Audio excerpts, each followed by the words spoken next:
So yeah, in the last segment, we talked about campaign strategy, the different channels that we use. So here now we'll be focusing on list building. So what I mean by list building is mainly to develop the initial list of people who you want to reach out to, right? Like that's the whole point of outbound. Like have a good list. So there are multiple tools in the market which you can use. For example, we use for our emails, we use Apollo, and if it's US, we use ZoomInfo or Lucia.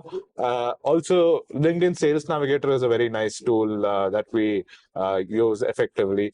And there are, for example, we use BuiltWith as well.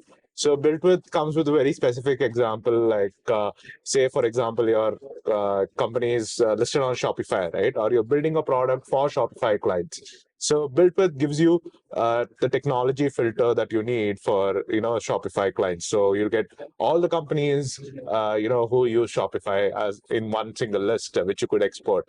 So that's the kind of strategies you need to do when list making. So Tarang, could you elaborate a little more on when to use these tools? Like for example, Sales Navigator. When to use Sales Navigator compared to ZoomInfo?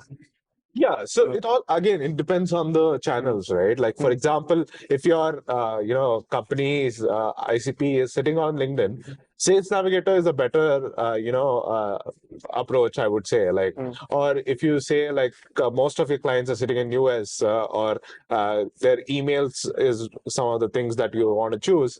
ZoomInfo would be, or Apollo would be a good bet for you. Correct. So it also depends on the channel that we chose. It depends on the channel and what sort of tech stack they're building. Yeah, definitely. Yeah. So now that we're talking about these different tools, right? Like we have to talk about also list segmentation, right? Like when I build a list, there will be multiple different types of list I'll build. So what are some of the segmentations I can do in a list, right? Yeah. So say you've finalized on the ICP, the messaging, right? I would segment it in three broad categories. So the first one is the geography, right?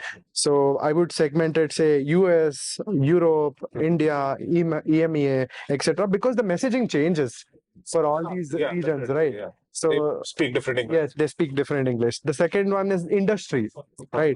So I would say segment them into pharma. I would segment IT services, SaaS, etc. Yeah, the pain point for each the pain point changes, is right? Yes, correct. A sales guy from say a pharma would have a different problem from a sales guy in like say, manufacturing. Correct. And also I would segment them on decision makers.